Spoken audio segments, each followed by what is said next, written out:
que quand une émotion a priori négative ou en tout cas désagréable s'exprime, c'est vraiment intéressant d'aller voir ce que cette émotion raconte derrière.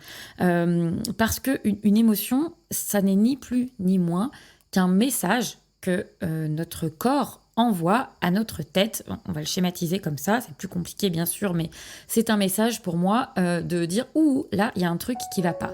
Tu es professionnel de l'accompagnement et tu sais combien permettre aux enfants dès leur plus jeune âge de mieux se connaître, c'est leur donner des outils qu'ils pourront utiliser toute leur vie.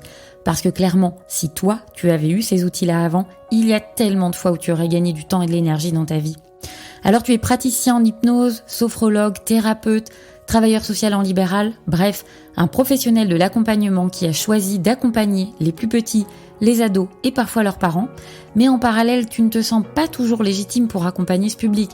Tu ne sais pas toujours quoi faire ou comment faire quand tu rencontres une problématique qui sort un peu des sentiers battus et il t'arrive même de réaliser que tu limites carrément ton potentiel d'accompagnant à cause de ce foutu syndrome de l'imposteur. Mais en passant, quand tu te limites comme ça, rappelle-toi que ce sont les enfants et les ados que tu as envie d'accompagner que tu prives de tout ce que tu as à partager avec eux. C'est dommage, non ? Bienvenue sur Thérapeute Kids, le podcast réservé aux thérapeutes qui veulent accompagner les enfants d'aujourd'hui à devenir des adultes heureux et responsables demain. Si tu ne me connais pas encore, je suis Isabelle Ablin, la fondatrice de Kiddy Mind, une communauté et une plateforme en ligne dédiée aux professionnels de l'enfance. En solo ou accompagnée de mon invité, je partage dans ce podcast les meilleurs outils et pratiques à utiliser concrètement dans tes séances, mais également toutes les clés pour asseoir ta légitimité et incarner pleinement ta posture d'accompagnant. Alors installe-toi confortablement et c'est parti pour l'épisode du jour.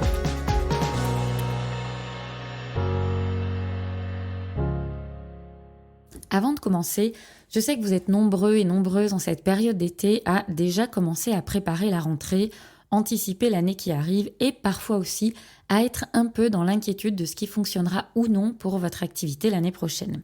Si c'est ton cas, j'ai exactement ce qu'il te faut pour préparer au mieux ta rentrée et ton année à venir. J'ai créé un workbook dont l'objectif est que tu repartes avec une vision claire et motivante et que tu saches quelles sont les décisions à prendre qui te permettront de développer au mieux ton activité auprès des enfants et des adolescents. Tu peux le télécharger dès maintenant gratuitement en allant sur kiddy-mind.com/workbook-vision et dans tous les cas, je mettrai le lien dans les notes de l'épisode. Dans l'épisode d'aujourd'hui, j'aimerais qu'on aborde la question des émotions, mais plus particulièrement des émotions qu'on taxe de négatives. Je pense notamment à la tristesse, à la colère, qui sont des émotions dont souvent on aimerait se débarrasser ou en tout cas qu'on aimerait ne pas ressentir. Ce sont aussi des émotions avec lesquelles souvent les praticiens, les accompagnants ne sont pas forcément à l'aise de voir la personne qu'ils accompagnent les vivre parce que quand on est en cabinet, on peut se retrouver avec aussi bien un enfant qu'un adulte d'ailleurs qui va vivre ces émotions de manière très forte et quand on est en tant qu'accompagnant pas forcément à l'aise soi-même avec ses propres émotions, on peut avoir tendance à vouloir protéger l'autre, arrêter cette émotion qui est là et qui s'exprime de manière en tout cas de notre regard beaucoup trop importante, où on peut avoir l'impression aussi que l'enfant passe par une émotion qui est trop vive pour ce qu'il serait capable de supporter.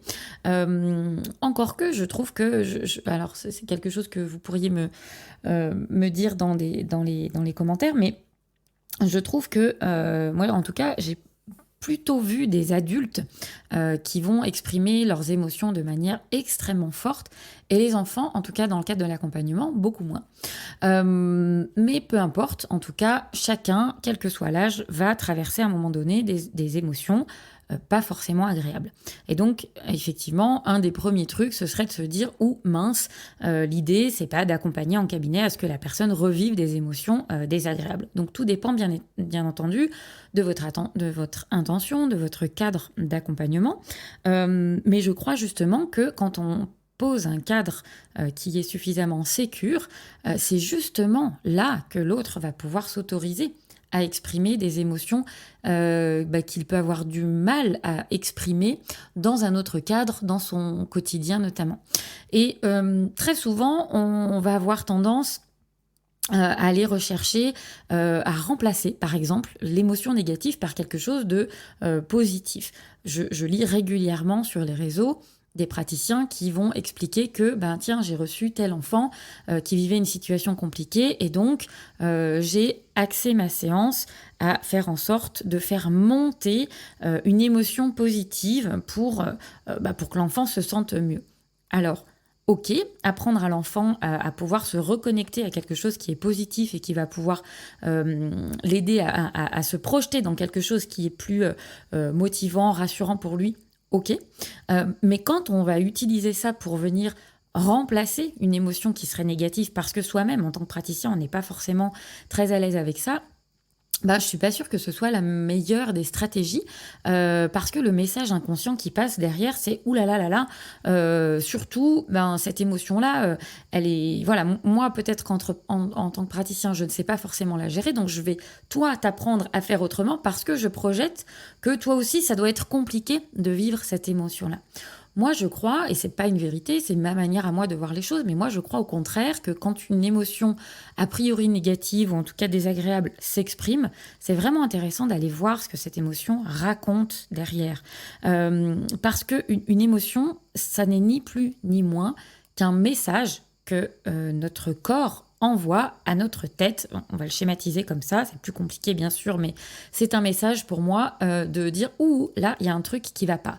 Et donc, c'est vraiment important d'aller discuter, pourquoi pas, avec cette émotion, ou en tout cas de chercher à comprendre le message qui est derrière, parce que le message, très souvent, c'est quelque chose qui veut aider à faire prendre conscience de quelque chose, qui veut créer un déclic chez la personne, et donc tant qu'on va essayer de refouler cette émotion, de moins la ressentir, de faire en sorte qu'elle ne revienne pas, quelque part, c'est comme si on lui disait « ta gueule, en fait, je veux pas savoir ce que tu as à me dire ». Et donc, on va chercher sans arrêt à aller vers du positif, sauf que ce truc-là, il a un truc à dire. Et donc, c'est comme s'il y avait un livreur qui arrivait chez vous pour vous livrer quelque chose, qui toque à la porte, et puis vous ne lui ouvrez pas. Sauf que lui, son job, c'est de vous livrer ce truc-là.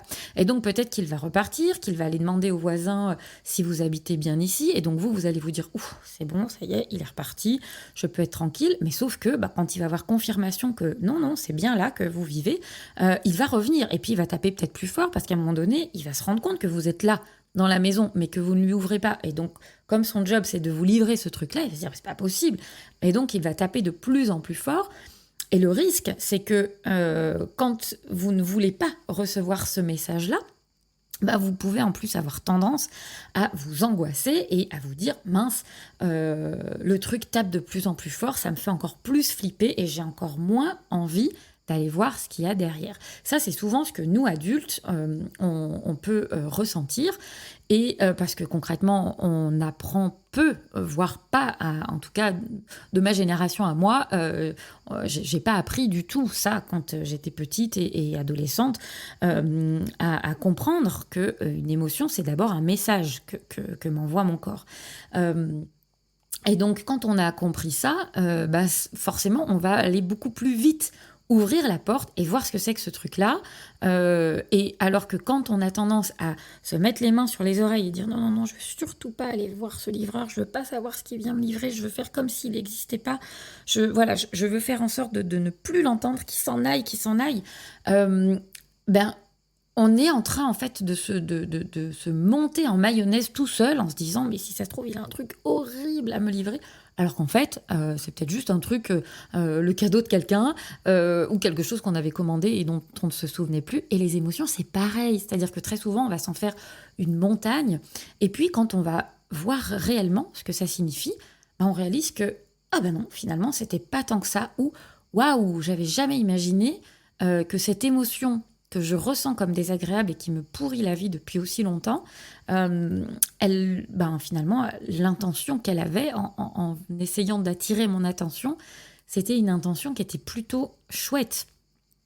Et donc, quand on est accompagnant et qu'on a grandi avec cette idée que les émotions désagréables, c'est pas très chouette, on peut avoir tendance, quand on accompagne les enfants, à se dire « Oh, le pauvre, j'ai surtout pas envie qu'il ressente un truc pas cool. » Et donc, mon job, ça va être de l'accompagner à se sentir mieux. Mais là, je crois qu'en fait, on loupe une étape et que ce serait vraiment prendre un raccourci qui peut revenir en plus en boomerang derrière que de dire « Ok, émotion négative, attends, je vais t'apprendre à faire autrement. » Non, je crois que vraiment notre boulot, ça va être d'accompagner. Ok, tu ressens cette émotion-là, bah, on va aller voir ce qu'elle raconte. En fait, moi, j'ai vraiment cette image que il y a toujours deux facettes en fait derrière une émotion. Souvent, on dit que la colère, par exemple, il n'y a pas 50 raisons qui font qu'on va se mettre en colère. On est en colère pourquoi ? On est en colère quand quelqu'un ou quelque chose nous empêche d'obtenir, de faire quelque chose qui nous tient particulièrement à cœur. Et cette sensation d'empêchement, elle peut être insupportable et donc c'est la colère qui va monter. On est en colère aussi quand on vit une situation qui nous semble injuste et il y a quelque chose à l'intérieur qui bout et qui se dit mais c'est pas possible.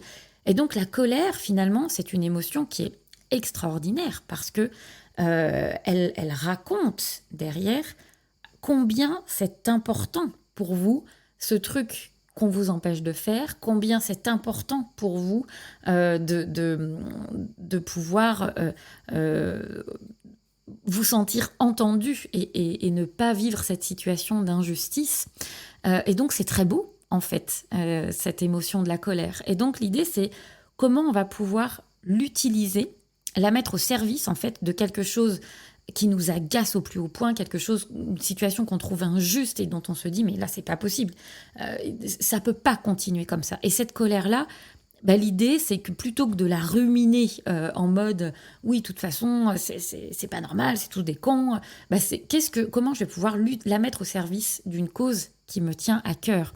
Et je crois vraiment que notre boulot d'accompagnant, c'est de venir accompagner l'enfant à décoder le message qui est derrière cette colère, parce que ça permet de poser des mots, de mieux comprendre que cette colère, elle n'est pas juste là pour nous pourrir la vie, mais qu'elle est là au contraire, probablement pour nous aider à faire autrement et pour en faire autre chose. Moi qui viens du secteur médico-social, c'est un secteur qui, pour moi, existe grâce, et pas à cause, mais grâce à la colère des parents. Le secteur médico-social, il est tenu à 98% par des associations de parents. Et toutes les structures qui existent dans ce secteur-là, elles partent de quoi ? Elles s'appuient de la colère de familles qui ne trouvaient pas d'institutions, de réponses aux difficultés de leurs enfants. Et donc, ce sont des gens qui ont fait, qui ont sacrifié, en tout cas, qui ont pris le parti de modifier leurs objectifs de vie pour mettre cette colère-là au service d'un engagement associatif, d'un engagement dans la création d'institutions. Et donc, je trouve un exemple extraordinaire. Alors, on pourrait débattre oui, mais bon, voilà, l'État pourrait proposer des situations. Oui, ok, mais c'est pas le sujet. L'idée, c'est vraiment de vous montrer combien de belles choses peuvent émerger à partir d'une émotion qui est dite négative. Pareil pour la tristesse. La tristesse, bien sûr que c'est difficile de ressentir de la tristesse. Bien sûr que c'est difficile d'accompagner quelqu'un qui est triste parce qu'on ne sait pas toujours comment accompagner cette tristesse-là. Mais cette tristesse, elle est aussi proportionnelle très souvent à tout l'amour qu'on portait à quelqu'un, à quelque chose qu'on a perdu. Et je trouve que c'est important de poser des mots aussi sur l'autre facette de ces émotions dites négatives, parce que ça permet de comprendre qu'il y a un message derrière et qu'il y a aussi une intention dans ce qu'on vit de manière inconsciente, pour qu'on puisse aussi s'autoriser à vivre ces émotions-là et à les vivre pleinement. Et quand on accompagne les enfants, moi je me souviens notamment d'un petit garçon que j'ai accompagné il y a quelques mois et qui venait parce qu'il avait perdu son chien. Et donc c'était une douleur pour lui incommensurable parce que ça s'était produit en plus dans une période où il n'était pas chez lui. Et on a passé beaucoup de temps à accueillir cette tristesse comme un cadeau, quelque part, de ce côté proportionnel de tout l'amour qu'il avait, et qu'il avait encore à ce moment-là, pour ce chien-là. Et donc, on a pris le temps d'accueillir cette tristesse et pour aller reconnecter à cet amour qu'il avait pour son chien. Et c'est ça qui est intéressant pour moi quand on accompagne à venir accueillir ces émotions-là. C'est parce que ça permet de reconnecter à quelque chose qui est tellement beau, en fait, derrière, qui n'est pas juste là pour nous faire chier, en somme, hein. Mais c'est juste de se dire, OK, on ne va pas regarder juste par la lorgnette du truc désagréable, mais on va vraiment ouvrir notre regard à 360 pour voir tout ce que ça raconte, au final. Donc, quand on n'est pas au clair soi-même en tant qu'adulte et en tant que professionnel de l'accompagnement sur ces notions-là, et quand on n'est pas soi-même à l'aise avec l'accueil de ces émotions, ça peut être compliqué, effectivement, de voir des enfants qui vont traverser des périodes qui sont compliquées. Régulièrement, j'ai des messages de collègues qui me disent « Oh là là, mais moi j'ai envie d'accompagner les enfants parce que je sens que vraiment ils sont fragiles, ils ont besoin d'être protégés. » Et ça, c'est une vision de l'enfance. Et souvent, cette vision-là, elle est teintée du regard qu'on a sur sa propre enfance et sur l'enfant qu'on a été soi-même. Et donc, c'est toujours utile de se poser la question de qu'est-ce qui motive mon envie d'accompagner les enfants? D'où est-ce que ça vient? Et de réfléchir à l'enfant qu'on a soi-même été, à ce qu'on aurait aimé trouver comme accompagnement chez un adulte, pas forcément un thérapeute d'ailleurs, hein, chez les adultes qui nous entouraient, de quoi on aurait eu besoin. Et c'est important de venir identifier ça et de savoir pour quelles raisons on a envie d'accompagner les enfants. Et c'est chouette de se faire accompagner dans un parcours de thérapie, pourquoi pas soi-même, pour comprendre comment on s'est construit, quelles sont nos blessures, quelle représentation on a des enfants, des émotions, de façon à ne pas projeter, ou en tout cas à projeter le moins possible, parce que je ne suis pas sûre qu'on puisse ne rien projeter sur l'autre. On n'est pas des robots, mais de projeter le moins possible et bien sûr de continuer à se faire accompagner régulièrement dans sa pratique, parce qu'encore une fois, hein, vous m'entendrez souvent dire qu'on ne voit pas ses propres angles morts, et donc si on ne se fait pas soi-même accompagner, il y a des choses qu'on ne va pas voir, et notamment notre carte du monde qu'on va projeter à un moment donné sur l'autre. Mais attention à ne pas l'enfermer dans notre propre vision. Et donc, je crois que quand on part du principe que, oui, un enfant, c'est fragile et qu'il faudrait vraiment le préserver de ses vécus qui sont difficiles, etc., souvent, ça parle davantage de nous que de l'enfant qui vient là. Et donc, c'est essentiel de poser la question aussi et de voir quand on a un enfant qui pleure en séance ou qui va exprimer très fortement une colère, que pour ne parler que de ces deux émotions-là, hein, mais on pourrait aller sur tous les ressentis que sont le stress, l'anxiété, etc. Mais quand effectivement on a du mal à accueillir et à laisser s'exprimer ça, souvent ça raconte un truc davantage sur nous que sur l'autre. Et donc c'est important de poser la question à l'enfant, ok, comment tu te sens toi par rapport à ça? Est-ce que tu as envie qu'on aille plus loin? Est-ce que c'est ok pour toi là ce que tu es en train de vivre? Est-ce que tu veux qu'on s'arrête? Est-ce que tu veux qu'on fasse une pause? Et vous pourriez vraiment être surpris de la réponse des enfants qui vont vous dire très souvent non, ça va, mais parce qu'en fait ça fait du bien aussi de pleurer, parce que ça fait du bien aussi d'avoir un espace où on peut exprimer sa colère. Ça fait du bien d'avoir un espace où on peut dire ce qui nous inquiète sans avoir le regard d'un parent ou d'un proche qui serait complètement pris par l'affect, et c'est bien normal, hein. Et c'est cette place-là d'accompagnant, cette place tierce, où il n'y a pas d'enjeu affectif, qui va vous permettre justement, quand on a un cadre d'accompagnement qui est solide, qui est ancré, de pouvoir accueillir ça et d'autoriser l'autre, d'autoriser l'enfant, l'adolescent à pouvoir déposer ça dans un espace où il sait que ça peut être accueilli sans jugement et où ça peut juste être déposé parce que parfois, il n'y a pas l'espace de pouvoir le faire ailleurs. Donc, ce que je vous propose avant vos prochaines séances, c'est de vous interroger, vous, et de vous dire, tiens, mais oui, quel est mon rapport moi-même à ce type d'émotions-là ? Est-ce que c'est OK ? Est-ce que j'arrive à les accueillir ? Est-ce que je me fais accompagner aussi pour comprendre et pour avoir moi-même un cadre dans lequel déposer ça ? Ou est-ce qu'au contraire, j'ai tendance à faire la politique de l'autruche et faire en sorte de ne surtout pas ressentir d'émotions négatives et de rajouter des couches d'un truc un peu plus agréable par-dessus.